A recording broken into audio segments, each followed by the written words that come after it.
Bonsoir, ba papa, ba mama, ba yaya, ba leki, bana nanga, bandeko nanga, baninga nanga. Ya solo lelo na iso liboso na bino kubakisa kaka un de plus sokolo akotiaka kati nanga. Ni venga kina loba mukwa lelo, bandeko nanga mukwa lelo na opartage likambo tolobaka mwasi. Ya solo na lobaki baso ya bibilia na misa na bango lolenge nzambe atambwisaka bango. Lolenge nzambe amimonisa kati na bango na ba obaki kotambola na kati na bonzambe. Ya solo na eko kotalisa lolenge Yesu Masiya alingaka biso, lolenge apesa biso esika, lolenge alongola biso na humiliation, lolenge atalisa biso bolingo ya solo. Kasi lelo nalingi naloba mwasi apres wana Yesu Masiya akendeki atinde biso molimo santu, biso basi na molimo santu wana tozosala na yango nini? Tokotiaka Saint Esprit na esika nini ya bomoi na biso? Yango na koloba mwasi bima na kati na distraction, bima na kati na mabunga. Mwasi ozali na clé ya bomoi ya solo. Tanto lungwa na kati na ba distraction nde sika loboko na Nzambe emonisamaka. Kasi liboso nango ndeko na ngai na kosenga na bino ba papa ba mama ba ya baleki bana nanga ba jeune fille nanga, en tout cas bozanga ko partager te ko aimer te pe ko s'abonner e ko zala malamu mingi. Ndeko na nga na mama José nazoloba tana no moni eloko moko malonga te, yeba tango ko partager pete eza na ndeko no moko akozwa te loko moko oyo koko kosunga ye. Yango na kosenga na bolingo ya Nzambe boyeba ko aimer ko partager ko s'abonner e ko za malamu mingi. Que Dieu vous bénisse. Ni nangaki na loba kaka nde nazoloba biso basi na Ancien Testament tozalaka déconsidéré. Na Nouveau Testament Yesu Masiya ekopesa biso esika, aye koconsidere biso. Yango Yesu Masiya nalobaki autilisaka Marie pamba te po ayebaki te na kati na mwasi nde bomoi ebimaka. Alors lelo tu Yesu Masiya atikela biso molimo santu. Tokosala nini na molimo santu wana? Ini basi tozali bato tokotambola na kati na ba distraction ya modele nyonso. Tokoyeba lisusu te lolenge nini akotambola kati na bonzambe. Mwasi yo ndoza na clé ya bomoi. Soki Yesu Masiya ayaki na mokili oyo asinteresaki na basi po ayebaki te na nsima na biso basi tokotelema. Yango monaka ndeko nanga soki mwasi alobi atelema kati na solo po ayebi Nzambe. Nzambe afonctionnaka. Ndeko nanga nakoyebi soki mwasi ayebi po toza bilembo na ye, toaba na suka na ye, ayebi ndenge asala biso. Alors ayebi ke mwasi aza nyonso. Tala lolenge monguna aza rize. Eve bayaki kodistraire ye. Tala distraction bamemela Eve. Yango ti lelo tokosibir malgré que na Ancien Testament baso bazalaki na force pe na capacité ko comprendre bonzambe. Lelo totanga bango lokwa ba Deborah, lokwa ba Anna, lokwa ba Esther, lokola ba Ruth po batambolaki na gloire na Nzambe, bakomprenaki mungongo na Nzambe. Tango Yesu Masiya ekoya alobi non, mwasi aza eloko ya motuya, mwasi aza eloko ya koemilie te, mwasi aza eloko ya korejete te, mwasi aza eloko ya konyata te. Yesu Masiya ekopesa biso valeur. Alobi na kotika bino pamba te, aye kotindela biso Saint-Esprit. Lelo biso ba oto kosala ni na Saint-Esprit wana. Tala mabe biso ba mama tomemi na mokili. Tala distraction tozotambola nango. Tala kufa tozotambola nango. Lisusu te tozali wapi. Ndeko nanga nalobaka dignité ya mwasi basomba eza eloko moko ya motuya. Ndeko nanga zanga nyonso me dignité na yo, personnalité na yo kozangisa yango te. Ndeko nanga soki dignité na yo ebebi eza lokwa bomoi na mobimba eza kokufa. Mwasi aza moto alukaka tango nyonso dignité na ye ebeba te. Me lolenge Satan aza rize ayebaka siko lolenge nini akodétruire biso. Ayebi ke soki dignité na esili kokufa, molimo santo akangi bisaka na ye akei, otikali bobele poso ya pamba. Alo tango totikalaka poso ya pamba nde esikaka komema siko misala na ye akufa oyo ezali lelo kodétruire mokili. Tali bio kokuta bandeko mibale ya mibale, soki bakobunda okoyoka na kati na bango soko olandi bien mwasi fo azala na kati. So okuti bande libota moko eza ya kopanzana. Soko olandi yango malamu kokuta mwasi aza na kati. Soko olandi société to eloko moko eza kobonga te, soko olandi na kati okokuta mwasi. Alors eza kotalisa ete mwasi soki abi a construire ya solo, mais soki pe alobi a détruisaka ya solo. Alors esengeli koyeba kososola mwasi bomoto na ye ezali nini. Yango na kosenga tolonga na kati na distraction, tozala bato tokosusana koyeba koza toujours éveillé. Tozala bato toza toujours ya kolamuka. Butu ekoti tolali pongi, me litoi na biso, miso na biso ezalaka kofungwama pe mato ya koyoka. Po tango mabe eza koya oza komona, tango mabe eza kolobama oza koyoka, oza koyeba lolenge ya komibatela. Okokenda makomi na Nzambe ya solo na sijo na baki na lobela mingi sagesse ya Salomo. Basi mibale oyo babozaki na bana na bango. Soko tali bango mbali babotaki. Moko abotaki 3 jours avant. Alors so balobi 3 jours avant, ezalaki kotalisa différence. Différence que mama oyo boti 3 jours avant moninga. Déjà aussi oyebi forme elongi ya mwana na yo. Oso yebi ndenge mwana no azo alelaka. Oyebi ndenge mwana no alalaka lamukaka mwa akweba lolenge mwana azali. Mwasi mususu aki kobota 3 jours après. Mais bango so mibale bali bazaki ba prostituée. De laksi bango mibale bazalaki baso yo bazaki kotambo so na réputation te. Bazalaki basi déjà abandonné na société. Bazalaki da baso baza humilié, rejeté, piétiné. Baboti moko aboti liboso musa ekobota sima. Mais lolenge bazaki bato o bazako zala kati na mbindo na bosoto. Na kati na ba distraction babane koyeba te balalaki pongi. Nalobaka mingi pongi ezalaka nini mosika na Nzambe. Pongi ezalaka nini kolongwa na présence na Nzambe. Alors baso balobi balalaki. Na kolala na bango pongi moko abomi mwane na se ya pongi.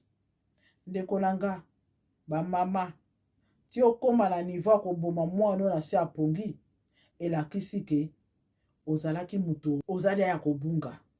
Alors toyokaka yango pe mingi okoyoko te mama na mele masanga na se ya masanga alelelaki mwana kufi. Ndeko nanga yeba ke na tango yo mama okomi na niveau ya kolalela mwana okino akufa elakisi kozalaki mutu deja yo moko ozalaki mokufi. Parce que ti okoma na niveau wana elakisi ke yo moko ozalaki su na bomoi te.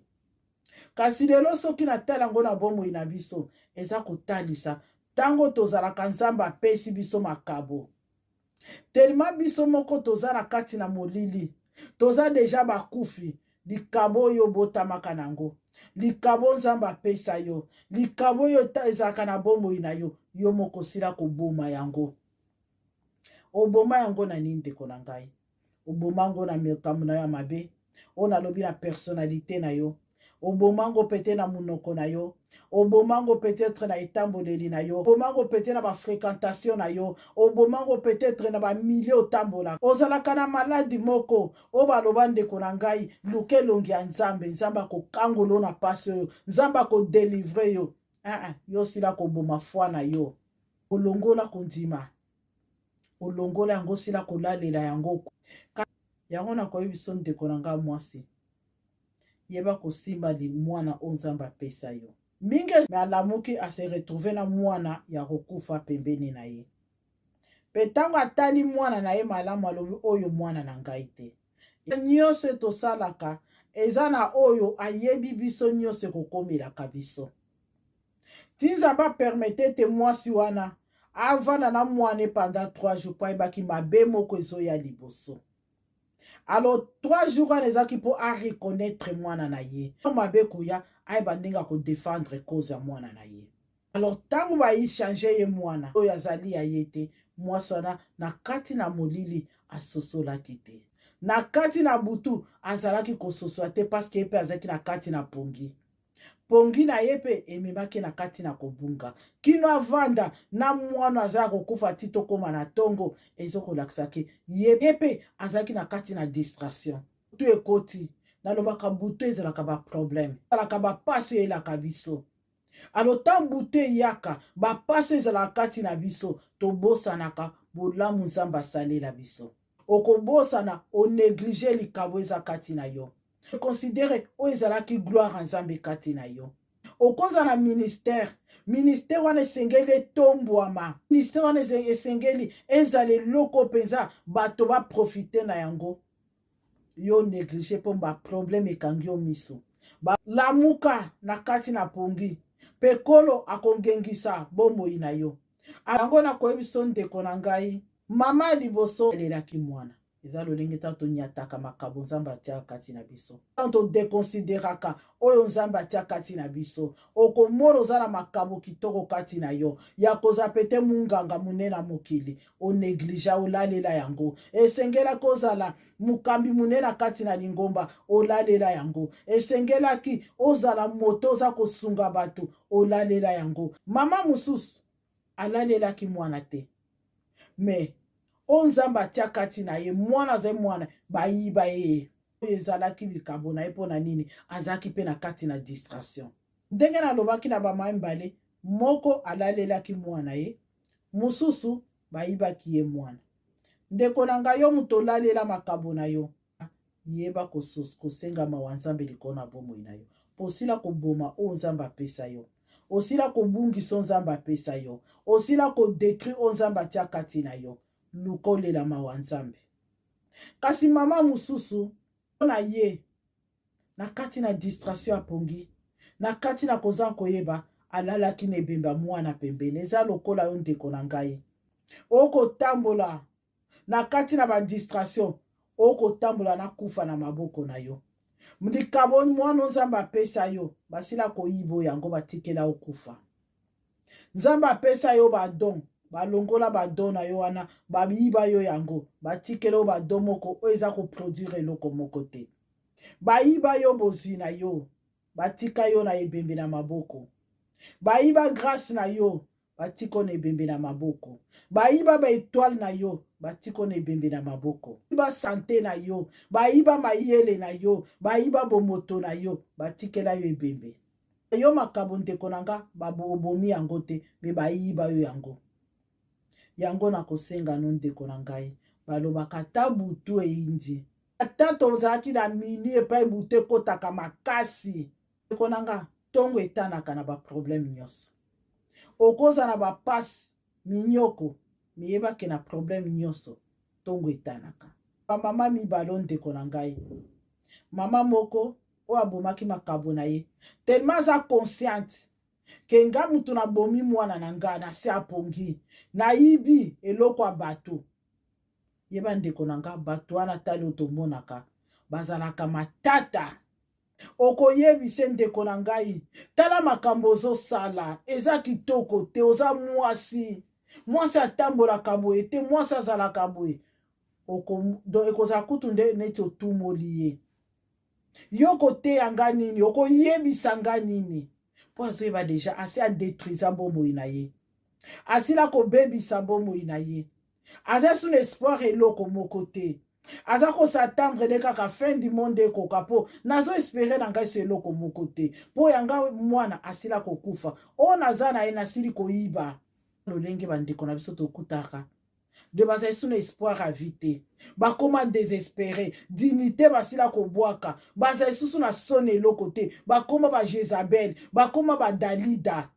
ndeko na ngai nakoyebisa yo moto osila koboma mwana na se apongi osila kobungisa grâce ya nzambe apesa yo kende kolela na makolo na nzambe sika koluka ete molili ekontinue kozalaka na bomoi na yo kende koluka elongi ya nzambe yesu akufaki na ekolusu mpo na yo na nga tobika ye ayaki alukaki bamari magdala mpo apesa bango bomoi ngai mwasi oyo babwakaki babi mwasi ekobo omeda mwana ne na kati na mabe me yesu masi alobaki te kozonga yesu na kati na mabe te kasi mwasi oyo bayibaki mwana likolo ya distraction ndeko na nga yo moto babungisa bagrâce ya nzambe likolo na bomoi na yo bayiba yo etoile na yo bayo nyonso batiki yo na ebembe na maboko bokokenda ngo wapi ezozela kaka okunda mpo bomoi na ezanga ntina kende ko réclamer droit na yo na makolo na Yesu, kende ko réclamer mwana na yo oza kolela butu moi. Ozalaki na grâce ya Nzambe,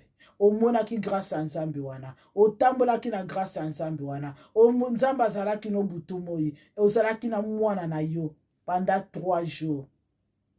3 chiffres à perfection na lobaka eza toujours zoke na enseignement Nzambe, kende ko réclamer aloba kende ke pa Salomo akotamba na sagesse ya Nzambe asengaki pesanga sagesse na intelligence, kopesanga bomengo te, kopesanga bandako te, pesanga ka sagesse na intelligence ona kokamba peuple na yo. Alors sagesse wana ezali Yesu Masiya, intelligence wana ezali Yesu Masiya. Ndeko nanga kende kolela na makolo na Nzambe, mwasi kende kolela na makolo na Nzambe, azongisa mwana bayibaki, azongisa mwana no bazwa yo, bazongisa mwana no moto asili koboma mwana na ye aye koyibo ya yo po asalela yango. Yango tokomonaka ndeko na nga bato basila koboma, bakota banzela molili, bakota banzela butu, bakota banzela ko sacrifier bana na baninga, bakoma koyiba siko baitwala bana ba misusu po basalela yango. Réclamer droit na yo. Mwasi akendeki tanga akomi liboso ya roi alobi akumisi nanu roi, alobaki te mbala moko roi tala mwasi ayibinga mwa me a reconnaître nanu bokonzi ya roi. Na nsima ko reconnaître yango atalisi bapasi na ye. Nakomona ke ndeko nanga tampe toyake pa Yesu Masiya, toluka d'abord totombola gloire na ye, totombola bonzambe na ye, après to présenter ce ko bapasi na biso.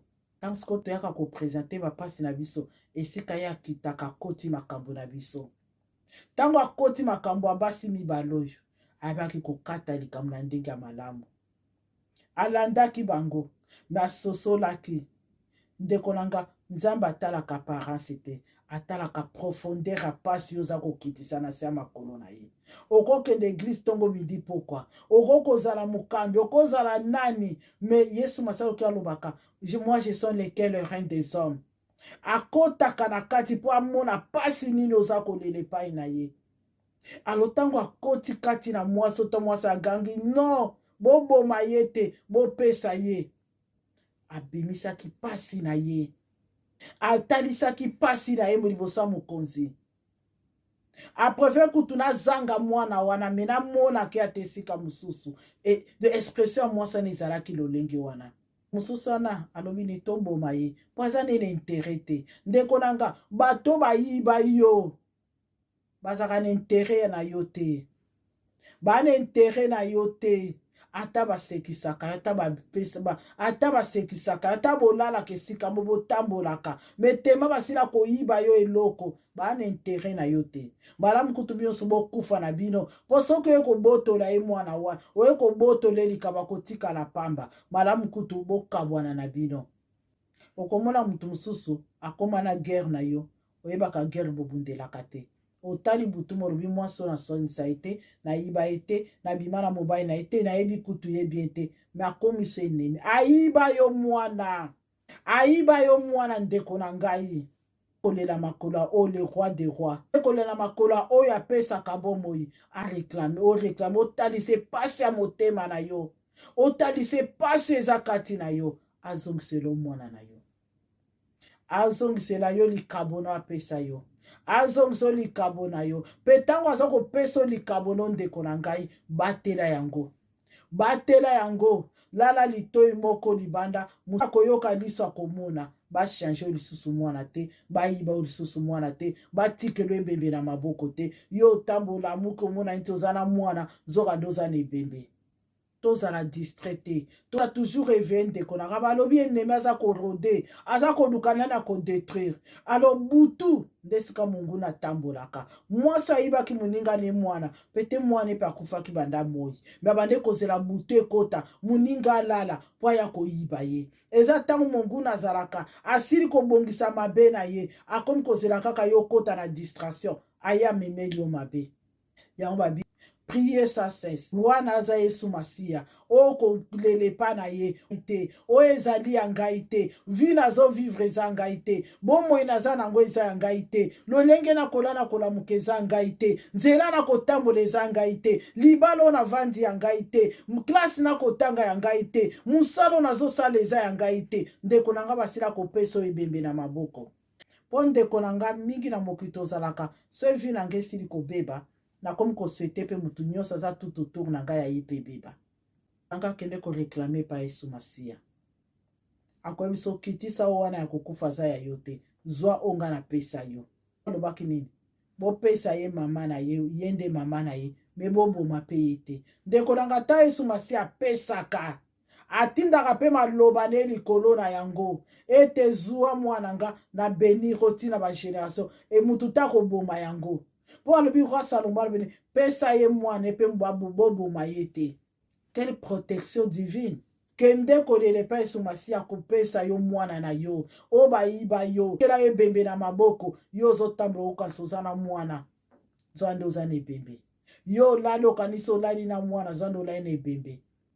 Ma sœur kende kolele pa Yesu Masiya ekokoza na nzela bakelasi na yo batikela yo ebembe ya sante na yo batikela ebembe tozali basi oyo ezali mwana biso alors toyeba kososola yo moto kotambola na mabe osili kodétruire mwana osili kolalela mwana yo luka orenonce kokende koyiba te kende kolela makolo na Yesu Masiya kokende koyiba mwana mosusu mama na ye aza lokulenge ya mwasi oyo akomemori pa Yesu Masiya ndeko na nga tana bato mosusu bazwaka bango bilobakabo na bango te ntango yo oyibi ye ntango ya okende kolele pa Yesu Masiya ozangi nyonso oyo aprofitaki ta moninga na distraction achange ye mwana me lolenge mwasi wana azalaki mwasi ayebaki na koyebaki esenge tokima epa mokonzi akimaki epa mokonzi mpe mokonzi atalaki identité na bango te mokonzi atalaki te basi ya ndumba baboti na désordre mpo babengi bango baprostitue nde bazalaki basi ya ndumba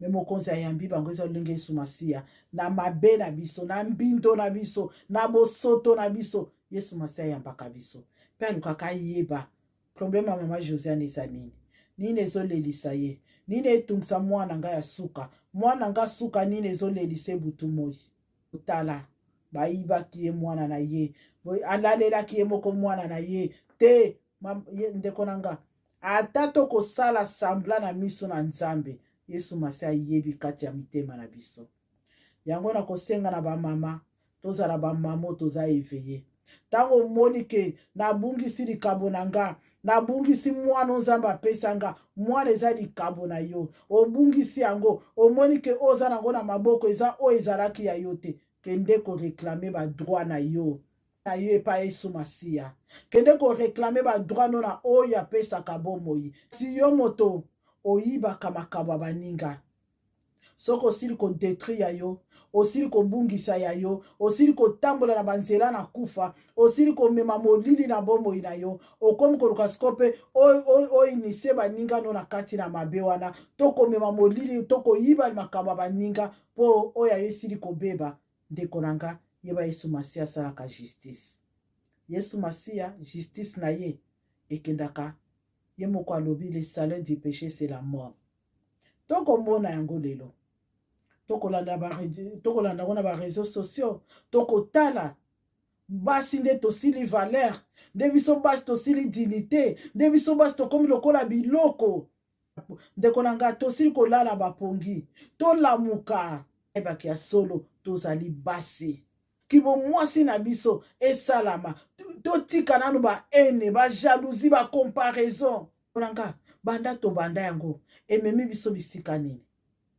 balobi basi mibale balalaki balaleli mwana na ye mosusu na kati ya pongi bayibi ye mwana na ye esenge tososola omoni badistraction nyonso ekoti kati na biso tokoyeba susu nini tozosala te ndeko na nga tolongwa na kati ya badistraction ekoteli biso liloba Nzambe tokomisa yango lolenge ya moziki liloba Nzambe tokobanga te liloba Nzambe komi lolenge ya hymne national meme ata hymne national tomona bato nyonso batelemaka debu me makomi ya Nzambe tokobanga lisusu te bandeko na nga basi tolongwa na distraction bayeba biso bana te. Tolongwa na distraction, tolalela bana na biso te. Tolongwa na distraction, ba changer yo mwana te. Mwana eza don o Nzambe atia kati na yo. Mwana eza bilako Nzambe atia kati na yo ndeko na ngai. Alors yeba kosimba bilaka na yo, yeba kobatela yango, ata molile ye, ata kufe ye, ata minyoko ye, yeba kobatela yango po baya koyibo yango te.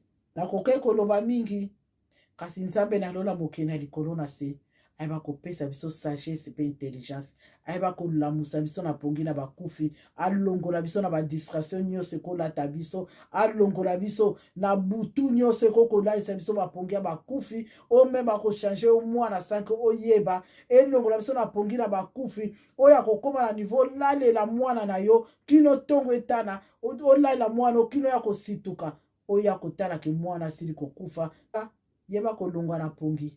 Eza na ba oyo onesile kokufa banda kala, akoluka siko ba oyo butu soki ekoti aya koyiba yo oya yo. Ndeko na nga longwa na distraction, ndeko na nga longwa na ba distraction nyonso bakoyela yo. Luka koza toujours éveillé, luka koluka tanso elongi ya Nzambe, luka tanso kobanga na kotamba na kobanga Nzambe, na kotosa makomi na Nzambe, na koluka tanso gloire na Nzambe ezala likolo na yo. Tango za kotamba na kati na gloire na Nzambe, ndeko na ngai, tango bakoya koluka ba bouger mwana na yo okositu kokola mkoko yeba nini oyo, me mwasa na pe ti bakome na niveau koyibe mwana ilakisike ye pe akiko na kati na ba distraction. Peta zanga kivi lelo tokobenga ngo zanga kivi de prière ya discernement to ya connaissance. Alors toza lolenge na bango te. Po moko abomi oya ye, mususu na koza kati ya distraction ba yibiye. Mais gloire na Nzambe lolenge azaki oyo, azaki ko sosola. Ayeba koloba te. Na kime pas le roi des rois. Na kime auprès du Seigneur ako justifier ngai. Pe justification na azwaki yango. Ezotesa biso tanto ya ki pa Yesu Masiya. Soki to ali na raison, apesaka biso raison wana. Ke bandeko na ngai, bozanga kosabone te, bozanga kopartage te, bozanga koyeme te, ekozala malamu mingi. Akoloba pe bien, ate pa na nga epa na nga na nozi eloko moko ya malonga te, meyebe ya na ndeko na yo moko, akokoza te loko moko ya moke, ekozanga kopambola ete. Que Dieu vous bénisse, on est ensemble. Merci beaucoup.